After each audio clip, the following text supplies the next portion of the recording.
101000257 dari Prodi Pendidikan Biologi kelas E semester 4. Pada kesempatan kali ini saya akan memenuhi tugas ataupun UTS pada mata kuliah Pendidikan Lingkungan yang diampu oleh dosen Ibu Aryani Wikusumawardhani MPD. Nah, pada kesempatan kali ini saya akan menjelaskan salah satu materinya, yaitu tentang etika lingkungan. Nah, untuk lebih jelasnya, mari kita simak ke video selanjutnya.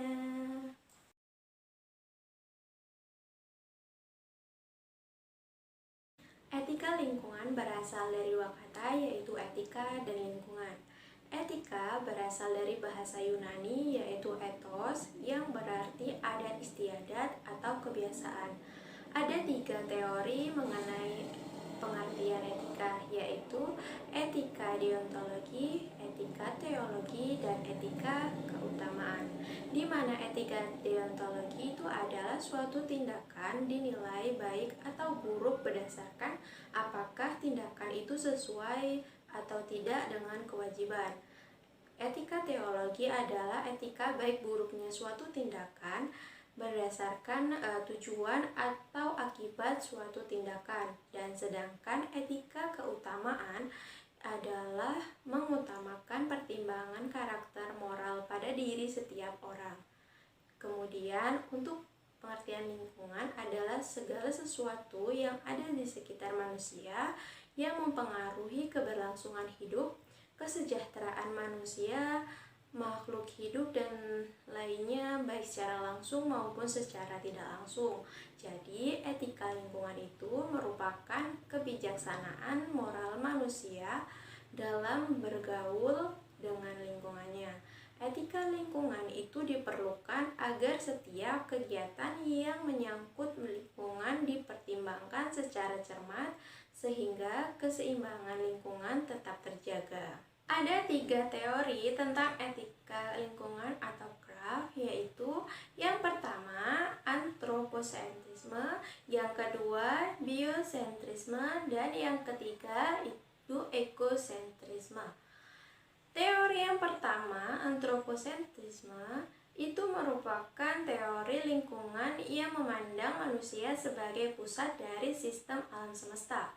Manusia dan kepentingannya dianggap yang paling menentukan dalam tatanan ekosistem dan dalam kebijakan yang diambil kaitannya tentang alam, baik secara langsung maupun tidak langsung.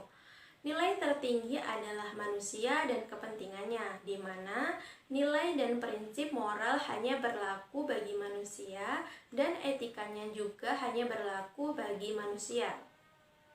Antroposentrisme selain bersifat antroposentris juga sangat instrumentalistik, atau pola hubungan manusia dan alam dilihat hanya dalam relasi instrumental.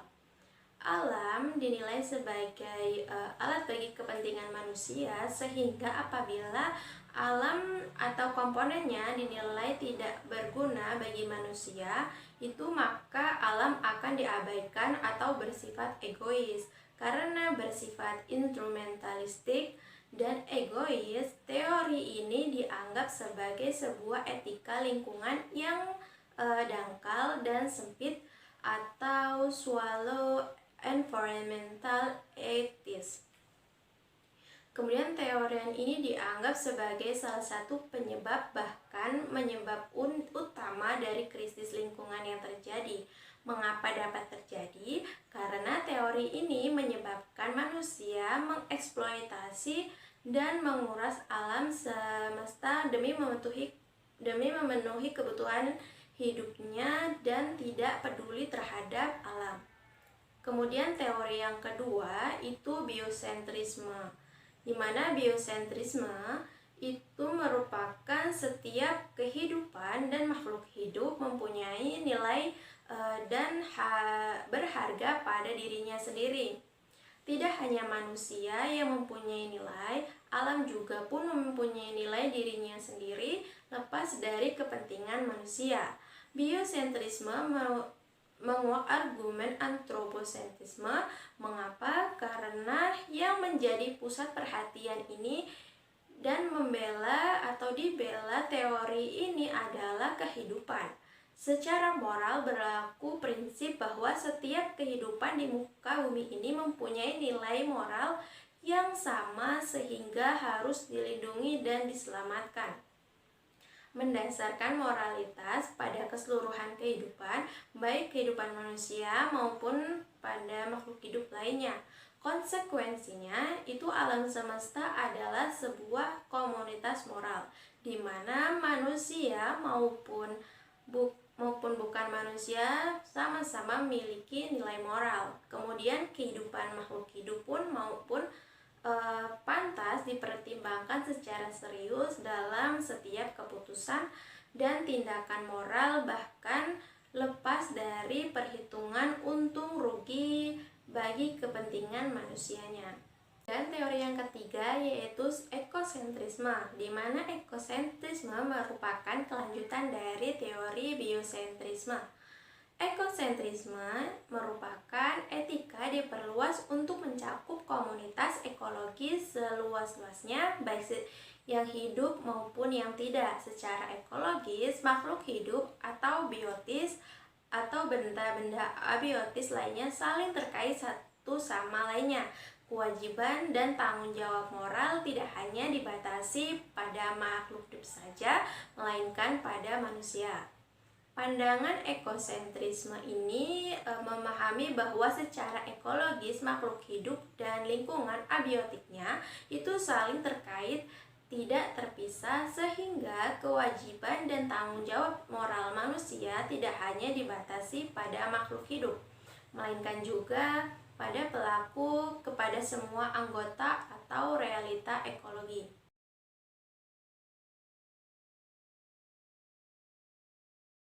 Prinsip-prinsip etika lingkungan, yang mana prinsip yang pertama yaitu adalah prinsip tanggung jawab, kedua prinsip solidaritas, yang ketiga prinsip kasih sayang dan kepedulian, kemudian yang keempat prinsip hormat terhadap Tuhan ataupun Allah, dan yang kelima prinsip non-harm, kemudian yang keenam prinsip hidup sederhana dan selaras dengan alam, yang ketujuh prinsip keadilan, yang kedelapan prinsip demokrasi, dan yang kesembilan adalah prinsip integritas moral. Itulah pemaparan materi dari saya. Jika banyak kesalahan saya mohon maaf, kepada Allah saya mohon ampun. Saya akhiri. Wassalamualaikum warahmatullahi wabarakatuh.